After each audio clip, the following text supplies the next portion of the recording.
Jaleesa, you and Carmina need to meet. We started to get acquainted, and we sure will. Okay. Okay. So, thank you everyone for joining us today. My name is Jaleesa Evans. I'm the Chief Executive Officer of the Black Educator Advocates Network, and I'm joined here today by Reverend James Thomas, San Fernando Valley NAACP President. Reverend, would you like to introduce yourself? Yes, I'd like to first of all thank you all for coming.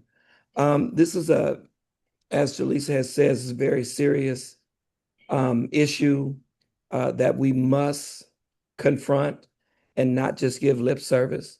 We have to stop the racial violence happening with our teachers and students. And so it's important that we're all on the same page. And so we decided that we would organize this press advisory uh, to inform both the press, but then also community members that are represented on here as well about what is actually happening in LAUSD with Black folks. So again, thank you all for coming.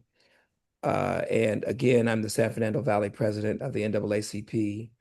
I also represent the Western Province of Kappa Alpha Psi. I'm the social justice chair for that organization as well, and a pastor and a political science professor at Cal State LA. So I wear a whole bunch of hats, but in the end, it's about doing what we can to stop what's happening in our schools. Thank you, Reverend Thomas. So, like he shared, we call this press conference or press advisory because what is happening to Black educators and staff inside of LA Unified cannot be handled quietly and behind closed doors or in meetings alone. It must be named publicly, documented clearly, and addressed with urgency that it deserves. Black teachers in LAUSD have been subjected to racial hate speech inside their own schools, directed at them personally, displayed in the spaces where they work, and in some cases, posted next to their own classrooms or on their desks.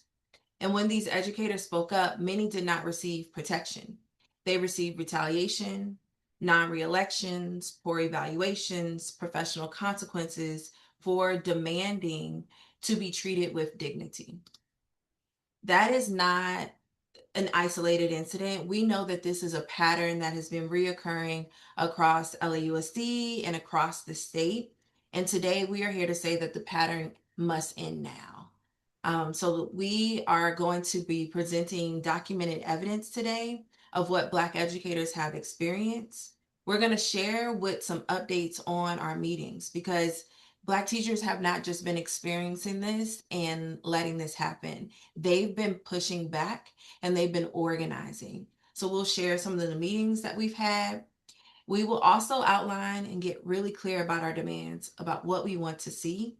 And then we'll invite you all, organizations who are on this uh, call. We'll also invite members of the press, teachers to also join how you all can join in this campaign. Uh, I before we begin and start to share with you all what has happened and lift up the stories and testimonies, the Black Educator Advocates Network and the San Fernando Valley NAACP have joined together to really provide coverage for these Black teachers. Those Black teachers have been experiencing retaliation, but they continue to speak up and show their faces in meetings, recount their stories, word for word, share documents and previous emails. And so today we told them to take a break. Those teachers are here, but they will remain anonymous. We will continue to protect them, and we are speaking on behalf of them and sharing so that we do not want to continue the level of retaliation that some of these teachers have experienced. So today they're sitting, but I want you to know that they are in the midst of this press conference, but we are protecting their identities, and we are inviting members of the community to join us in that through supporting us in this campaign. And I Um, just think it's also important to yeah, mention really quickly that um, the community stakeholders see this in some ways differently from those who are connected to the system. I'll say that.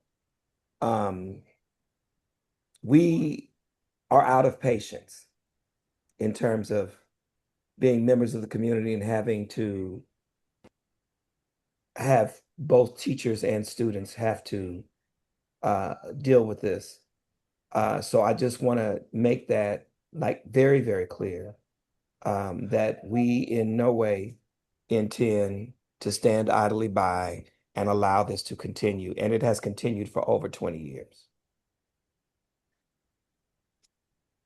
thank you, Rev. I'm gonna go to our next slide where we can get into some of these incidents. So I'll pass it to you. 3 male students came to my door during nutrition and called me the N word and a black bee. I went to open the door in my classroom and came back to the N word written on my desk. I introduced myself to the class, and a student yelled out N word 3 times. It's a black teacher that this student is doing this to. I just have never heard of anything this crazy. Um, After being called an N-word from a student, I reported it to the administrator. The administrator asked if the student used ER or A. That alone should be enough to show the flagrant lack of professionalism,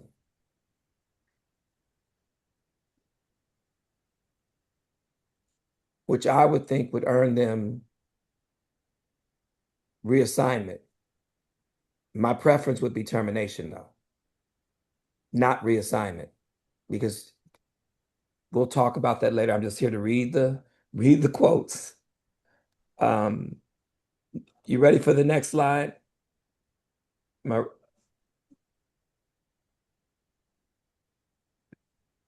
That's the next slide. okay, the next slide. I hate N-words. I hate N-word was written on desk in my classroom. N-word was written on the wall. For the 5th consecutive year, I was denied most of my requested teaching assignments. Instead, I was required to develop a curriculum for yet another newly implemented course, while teachers with significantly less seniority, including a couple of my former students who became educators, received their requested course lines. My Schoolology inbox also received racist messages, including "I really hate you," N-word,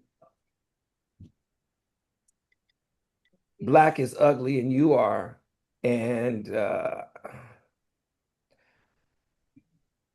I don't know what this lab what what does that say?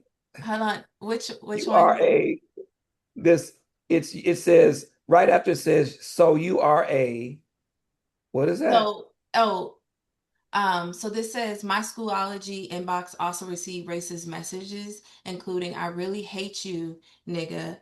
Black is ugly, and so are you." And nigga, you a nigga. Oh, okay. Okay. Wow. It's unbelievable. This really isn't funny. But I don't even know how to I I don't even know how to respond to this. In the most diverse uh cities in the nation, one of the most diverse cities in the nation. The next slide.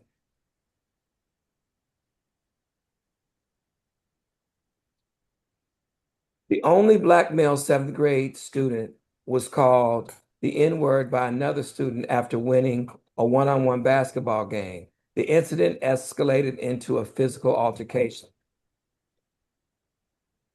And highlighting this is what LAUSD black teacher said. While an administrator is conducting a classroom observation, a student yells, what oh, I effing hate this N-word. The Mhm. administrator issues a disciplinary memo criticizing the teacher's tone instead of addressing the N-word use and racial hate. That came from another Black student. Serving as an elected UTLA chapter chair, the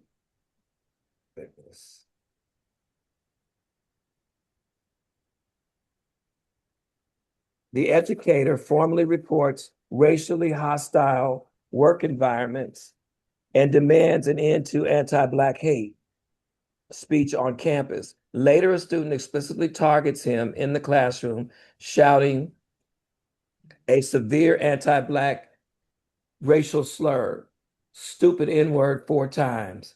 The Black educator issued a lawful 2-day classroom suspension. The principal downplays the incident, blames the Black teacher, and orders administrators to force the abusive student back into the Black educator's classroom over explicit objections.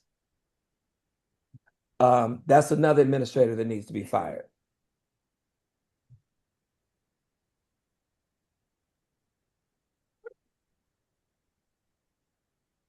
This is some pictures of what teachers have to look at when they go into their classrooms and enter their school. The first one says, "Suck my blank, you black bee." There's another one that says just the N word, and so the teachers' names have been blotted out. So these were actually this was actually addressed to specific teachers, and so we blotted out those names. Blank is a nigger faggot. I hate niggers. So this is kind of the tone of what is happening at the school. And I think it's important to note that this is not these things are not written in obscurity. They're written so that these educators will absolutely see what has been written. You want to go to the next slide, Phyllis? Yes. So, a part of our purpose today is also to share with you all how these teachers have been mobilizing around this issue. We know from our research that this dates way past 2020. There are parents who've also documented their experiences with their children having to navigate the N word or navigating racial hate. But for the sake of mapping out this campaign, we wanted to begin where a lot of these interactions also began to bubble over. And there were multiple incidents of racial hate slurs happening in 2020 during distance learning. And so Reverend Thomas did read some of those, right? The quote that shared what was being shared in Schoology was also being shared on Zoom during distance learning. So there were like repeated attacks during COVID. There were also between 2023 and 2024 documentation of physical threat, racial assault claims on campuses, like Rev shared, students showing up to classrooms, mask or not mask, and yelling out or tagging pieces of school property with the N word. In 2024, these teachers formed a hate speech task force and they began on their sites addressing this or attempting to address this with their administrators and raising these experiences. And that is also where a lot of the retaliation began to bubble over, where we start to see a lot of documentation where it is either reassignment or receiving negative evaluations. Content of classrooms are starting also to get pulled. Some folks are starting to lose um, uh, equipment in their classroom. So we started to also see this ongoing retaliation as Black teachers continue to share out. And in between 2025 into the 2026 school year, I will say that this task force also engaged board member Gomez around this issue, shared with her their evidence, and also shared their experiences and what they were navigating right now with documentation through the proper protocols that LAUSD calls for. Board member Gomez gave this group a commitment to meet with LAUSD Chief of Human Resources regarding these issues. However, um, that meeting did not happen until Tuesday of this week, excuse me. And so, what it took to actually get us to that first meeting on July 7th was the task force gaining the attention of our state superintendent of public instruction, Superintendent Tony Thurman, to actually come down to LA where he received many of the evidence that these teachers were sharing. He then went and shared those resources with LA Unify's new superintendent, shared the evidence, and also gave some resources to address this issue. That move from our state superintendent got us some immediate meetings this week, as you all can imagine. And so I want to share what our meetings were like this week. So on July 7th, we met with LAUSD's Chief of Human Resources, Dr. Frank Serrato, and the Associate Superintendent of Talent and Labor Relations, Kristen Murphy. Also on that call was board member Gomez. And during this call, the teachers shared their experiences, shared their stories that are well documented, and also shared their demands. This response, specifically from Dr. Frank Serrato and Kristen Murphy, were that they were unaware of these experiences, which was really disheartening to us as a team because there was so much documentation on these experiences. In fact, the so much documentation that the state superintendent was well aware of this, right? So to not be aware or to claim that they were not aware that this is going on was truly frustrating, and definitely limited our progress. Yesterday, we also had a meeting with State Superintendent of Public Instruction, Tony Thurman, the CDE team, many deputy superintendents were on that call, and board member Kelly Gomez, which was a 2-hour call of us sharing these teachers sharing their experiences, as well as Superintendent Tony Thurman encouraging LAUSD to meet those demands, but also was collaborating with the board member to really think about the need for a resolution and this to be addressed in policy. So those were our meetings that we want to make sure we make public. And this is what we have been able to get this week just off of those meetings. We did get a confirmation from board member Kelly Gomez to work with us to establish a resolution that strengthens racial hate speech and retaliation in LAUSD.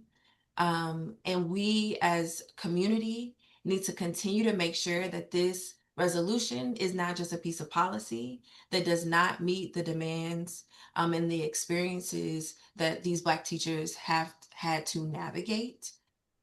We also received a commitment from board member Kelly Gomez where she agreed to put in a request for investigation within LAUSD to address this racial hate speech and incidents of retaliation. Again, the importance of that 2-hour meeting last night to get our board member to understand the need for an investigation, right? This is what these teachers have been facing, but also why the importance of community and other organizations really matters. But this is what we're still missing and what we are demanding. We are calling for an immediate reassignment of those administrators who retaliated against Black teachers when racial hate speech attacks were documented. LAUSD has an anti-hate speech policy.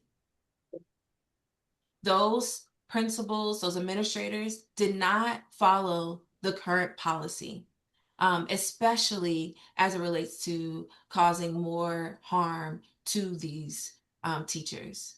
Reverend Thomas? Yeah. Oh, I'm sorry. Can you hear me? Yes, we can hear you. Yeah. The issue is um, it's twofold.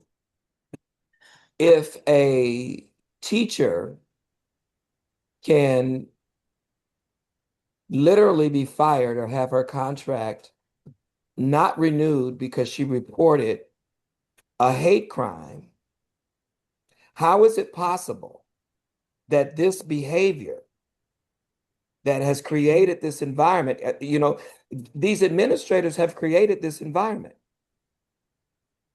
Anybody who has a kid knows that if they don't have consequences, it's a license. If you don't get disciplined, it's a license. And it just seems as if, as long as you are attacking Black people, you can act illegally, you can act in ways that are improper, unprofessional, as long as you are committed to attacking Black people. And quite frankly, I don't want to hear, one of the things that uh, school board member Gomez said was that she doesn't have the power. She doesn't have the authority. Well, what I am asking is, she better find it. Because I know from my experiences over 20 plus years dealing with this issue with the district that I don't know if the board member directly terminated the principal, but he most certainly told me that it was going to happen. And so, and this was 4 Black girls ran into a bathroom after a man came on campus showing them his private parts, saying that he was coming to pick up his kids. It was a Black man. This was at Encino Elementary. Nothing done. My daughter was one of those kids. A parent had to tell me about that happening. When I finally met with the principal was talking about an incident that occurred in the afternoon, and I was talking about an incident that occurred in the morning. So the man had come there in the morning and then came back. And meanwhile, no parents had been told this. And thank God for the parent who saw it, who reported it to me and reported it to the police. And even when the police when they came out, they said, well, she had a thick accent and she kept saying private parts. She didn't say the terms anatomically correct. So I'm just giving you an example of the kinds of things that Black folks have had to deal with in LAUSD. And then for any administrator to claim that they don't know that this is happening, then they're derelict in their responsibility. And maybe they don't need to be there. How can you not know? How do I know? I don't teach for the district. I don't work for the district. What happens to Black people in LAUSD, no one cares about. Not even, and I'm going to say it, not even the Black administrators, because many of them are going along to get along. They're scared. The Constitution was written to protect the minority against the tyranny of the majority. The tyranny of the majority is running rapid in the Los Angeles Unified School District, and it is doing harm to Black people. And these Black people in these communities today are saying it's not going to continue to happen. It's not going to be business as usual.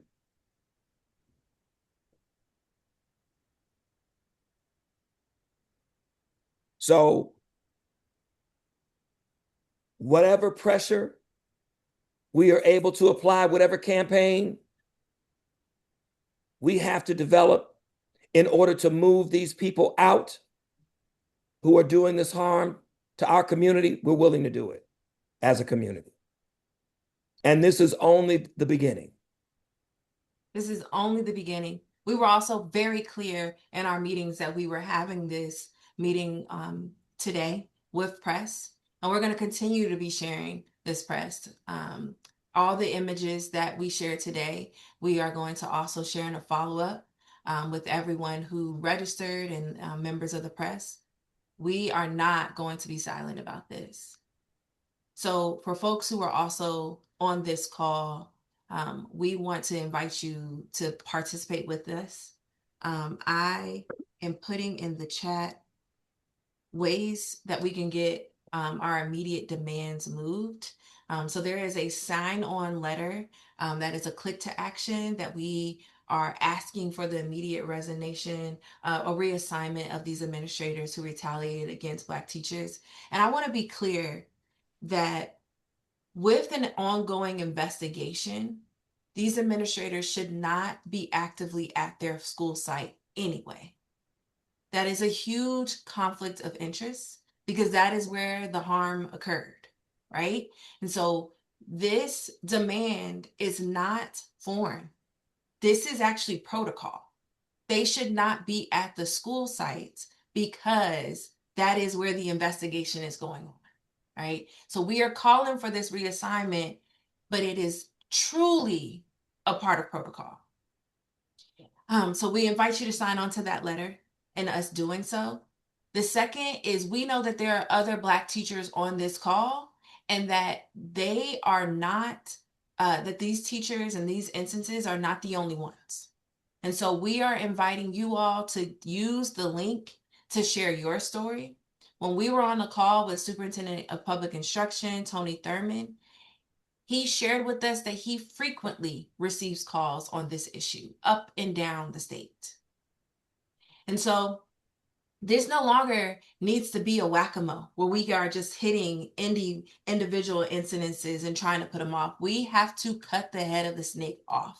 We need to address this in a systematic way as it is impacting our entire system. I know there are folks here on this call who are victims of this and who are continually to navigate this level of racial harm while trying to serve our students.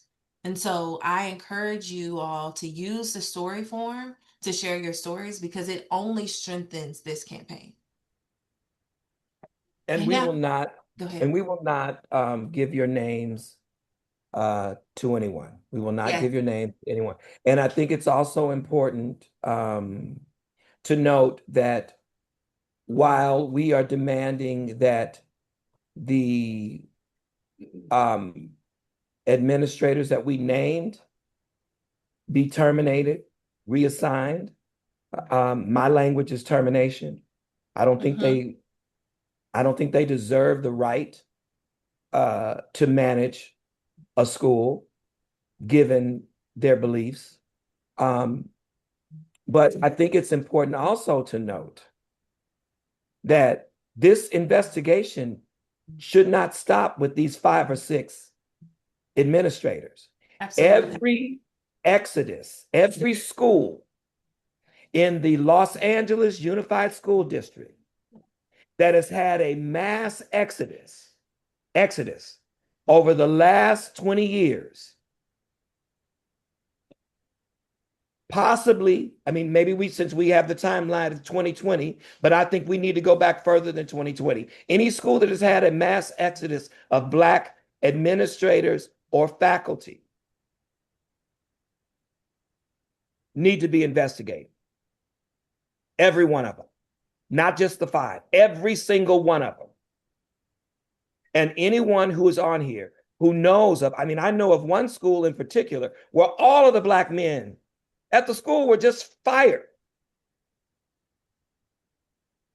So anyone that knows someone who was forced out of a school that school, that principal, those administrators need to be investigated. That is the level of the investigation that we're asking for. We're not just asking for you to, because what happens is you'll bounce these folks around from one school to the next.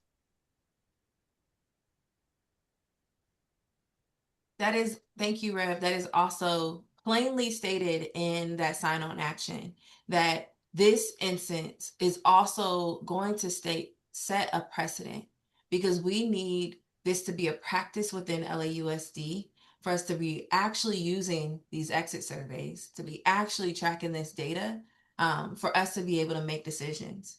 I will also say that organizations like the ones that are represented on this call, like the Black Educator Advocates Network, like the NAACP, and others, we have a strong duty to continue to cover these Black teachers in a way that puts the pressure on LAUSD's school board to make sure that, not that this resolution passes. If we just close our eyes and let the board member continue on, it will pass. That is not the worry here. We need to make sure that this piece of policy is not a watered down version of the experiences that we noted today. We need to make sure that it's not a watered down version of the demands that we've shared with you all today. And so we, the Black Educator Advocates Network, the NAACP, Reverend Thomas is actually inviting you all to participate in that with us.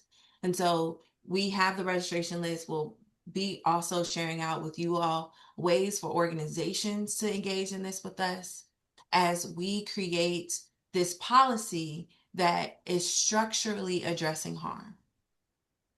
And Jalissa, I want to note also that Daryl Good is on the line. I mean, he's on, and he is the area coordinator for all of the NAACP branches in LA County. So he is on. Daryl, I don't know if you want to say anything, but I do want to say that let's not forget that if teachers are being disrespected in the way that they are, can you imagine what's happening to students? Can you imagine I mean, if there's a decrease in enrollment, this is why. I think this issue even impacts Black enrollment at Cal State LA, because Black students are saying, I'm not going to Cal State LA. I've already dealt with with people being anti-Black. And so when you see that the school is majority Latinx, the thought is the same thing is going to happen there. So this is a very, very serious problem that needs addressing. I see Daryl has come on camera. Jalissa, if you don't mind, let him, if he could share something really quickly. Daryl. Absolutely. Good afternoon. We are experiencing issues with the city of Los Angeles and LA County regarding the unions not supporting Black workers, African-American workers, and in some cases, there's a consternation, particularly between Mexican-American union representatives and the African-Americans in their belief, and it's pretty universal, that they're not getting the support they think they need. And sometimes they feel that they're fighting unions just as hard as they're fighting administration. To that end, I asked the question if these people are tenured. It looks like they are. Why are they not gathering their union in a hostile work environment? Because they pay dues, and I've never seen a contract that didn't cover this, and why they're not banding together. Maybe they need outside support. And we don't mind being there, but we need them to step forward. When we come in, we did it. President Thomas knows when we stepped in with the probation officers, they came and then they got a few things they wanted and they disappeared. This is a long-standing problem. We still have the probation issues. And the faculty or the teachers in the secondary case, we need to go at their unions. If they're going as a group and not getting support, then we can call the unions into question and do press conference against them. My history is that once we threaten that, most unions come on board and in some cases support um, the Black workers like they did in Santa Monica Unified School District and also with the Santa Monica Big Blue Bus. They didn't want to be exposed for not supporting Black workers. So I think that's low-hanging fruit if you're not engaging the unions or they're refusing. It does take some fortitude for some of those teachers to come forward, but if they're tenured, they need to know they have certain rights. And if they abdicate those rights because they're afraid to speak out, then they will erode those rights even more by de facto action. So through President Thomas, because he's kind of taking the lead on this, we also have a complaint with the LA Police Department because Black children are not included in their cadet program where they get additional discipline and assistance with homework. And again, the same story, Mexican Americans versus African Americans. And usually the African American students are assaulted with the N word. So I think that's where, you have President Thomas there and he knows our support on this. And if they're willing to come forward and we start mobilizing, and we can do that. We're an organization. We have legal redress. We have organizational structure. But once we get it in, we can be supportive without the support of the complainants, which makes it difficult for us to act on their behalf. But we are here if that can be come forward so we can act. Thank you, Brother Darrell. I do want to say that this group is made up of many UTLA teachers, all UTLA teachers. And UTLA is actively involved on this issue. So in the coming weeks, I will be sure to report out. I feel confident in saying that we'll be able to report out in more united actions with the teachers union and LAUSD and be able to invite you into those conversations. But I did want to make a note here publicly to everyone that there are plenty of UTLA chapter chairs, folks who are leading task force within the union who are managing this and tracking this, even in the new president. So did want to say that they're not completely But absent. They're definitely absent today, but they're not completely absent of this movement. I always have trouble when I hear task force because that's the administrative word to say we're not going to do anything. So it's a challenge for us. So that's why we need active involvement by the tenured teachers and put pressure on the union and then go after the trustees or board members, in your case, and administrators. Because they're at the will, they're at the will of the board. So we get the board, we get the administrators. Thank you. Thank you, Right. Brother Darrell. You're sharing our same thoughts. So I'm grateful that you're lifting those thoughts up. We should have added you to our presentation. So thank you. No. I'm okay. Yeah, Thank you. I'm just a foot soldier. We appreciate. There are some questions that have come up in the chat, and our team has been actively sharing. I will say we have about a couple more minutes left on this call. I've shared the sign on action multiple times, but before we close, I want to be sure to get any questions. If there are any members of the press who want to ask more clarifying questions, teachers, or community organizations, this is the time to do so. In fact, I will stop sharing to give you all the floor.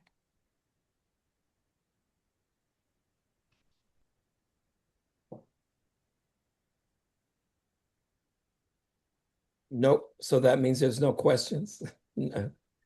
Well, there are no questions from the press.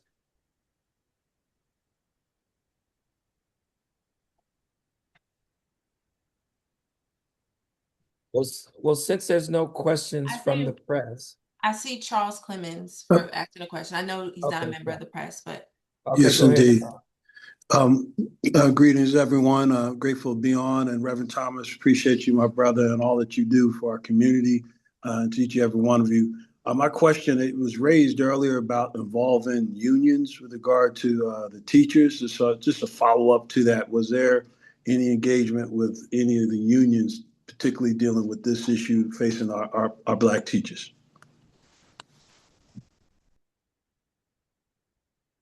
I'm sorry, I missed that question. James, could you Yeah, the respond? answer was yes. Yeah, the union has been engaged.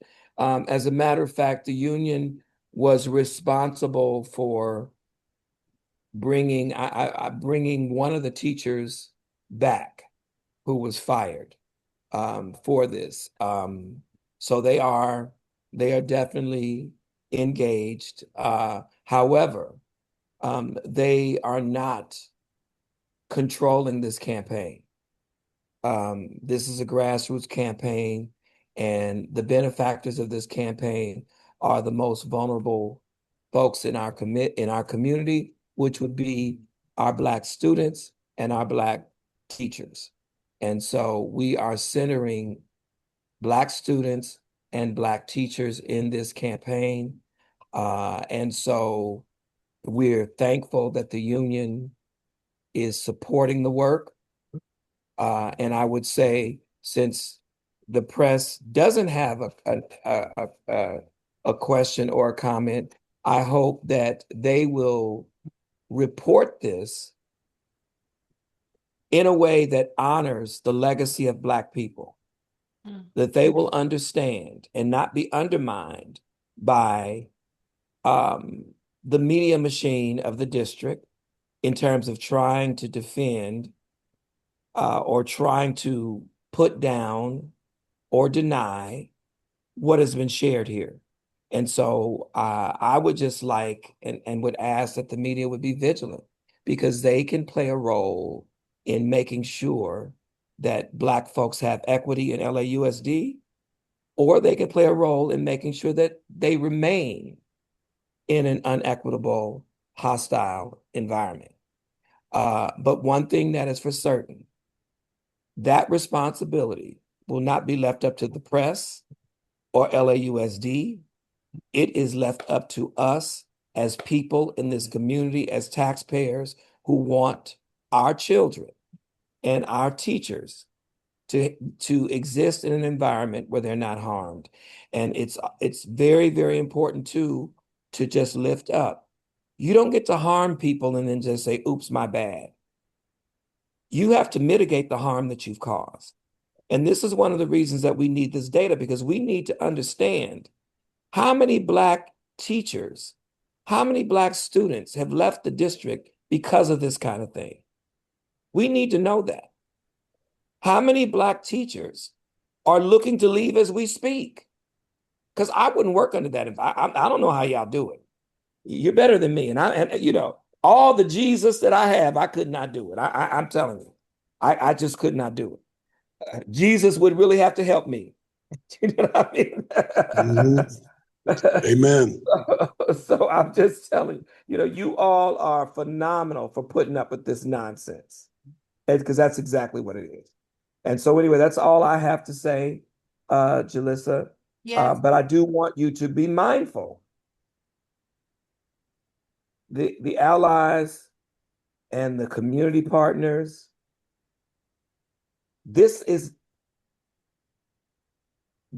we are just scratching the surface in terms of our response to this.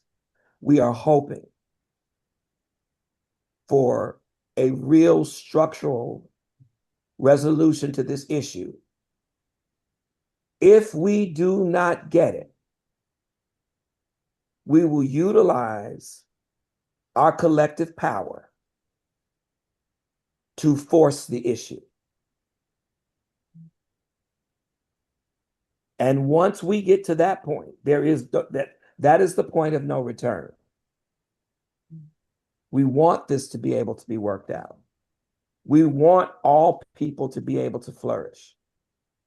We don't want Black folks to continue to be victimized in an institution that they're serving. And if you think that, well, what's going on with the teachers, we're more concerned about the students, because I've heard people say that. No. If the teachers are existing in a hostile environment, so are the students. Yeah. If the environment is great for teachers, the environment will be great for students. And so it's just vitally important that be understood. And I think someone put in the chat that this is happening in Northern California. This is happening in every school in California. And it's happening in every school in California. And I'm just trying to figure out, there's got to be a license that has been given that has given people, I don't know if it's, Donald Trump and his rhetoric, but something is happening. Something is happening where people think that they can now get away with doing this. And so we're going to change that. Yeah. There are some questions about, like, where do we stand and what was the call to action? Where we stand now, I shared earlier that we have this commitment around a resolution to address this speech. We have this commitment to initiate an investigation within LAUSD. There's still a force that needs to be pushed from the community side that is written in our sign-on action. One, for the immediate termination / reassignment. Rev got me saying termination now. Of these administrators. And we also need this resolution to go fully through, right? This is just a commitment. This could easily be seen as lip service. So we want to make sure that we are the force that continues to make this happen. And that's where we stand, is that we need community to ensure that we get these demands accomplished for these Black teachers and Black students. And so the sign-on letter is extremely important, as well as the sharing your story. There are many being Black teachers on this call that I can see your names. If this is occurring in other parts of LAUSD, please put this in the form so that it is documented. I see someone in the chat is also sharing that this is happening to paraprofessionals, which is a huge attack in when we're thinking about the Black educator pipeline, right? If paraprofessionals are seeing this, they're like, I already am experiencing this. Why would I want to go get into the classroom? And so please also use the form to document your experience because we're going to be out loud with these stories. As you can see today, we are protecting teachers as much as we can from retaliation. And so we will not share your names, but your stories will be lifted up. And just so you all know, these teachers did not request to have their names shielded and their identities shielded. We requested that they do that. So these teachers are not afraid to show their faces. They're not afraid to speak up. As a matter of fact, they're kind of chomping at the bit. We had to give them a little mini lecture saying, please, please, please, don't turn your cameras on. Yeah. They are not afraid. Yeah. And so, so it's important. And I would just also, it's important that you pass the information along. Mm-hmm. When you do the sign-on letter, don't you just sign it, send it to 10 other people. Have them send it to 10 other people because we're going to organize a major action and we're going to need all of you all involved. That if we're going to need all of you all involved because I just don't have any confidence that the district has the political will to stop this. I've been dealing with and talking with the district for over 20 years. I don't know if they have the political will to stop this. And so we have to organize to stop it. If they don't have the political will, we have to organize to stop it. And so just want you all to know that. Please be on the lookout of what will happen beyond this sign-on letter. Absolutely. And thank you, everyone who is here in attendance. Thank you to the organizations. Thank you for the NAACP showing up and being bold in their presence today. Thank you to the teachers who are here. And we thank you to everyone, members of the press who are here taking notes, hopefully, as well as we are open and available for follow-up. And so the emails that were attached to the registration link, feel free to reach out to me, as well as Reverend James Thomas. Thank you all. I think we're going to close right on that. Right. I really didn't know how to close. We normally open and close in prayer, but I didn't know. No, just kidding. Like, are we really close? No, I'm so sorry. Jaleesa and Mr. Thomas, I want to stay on for 5 minutes. Okay, I'm going to stop recording also.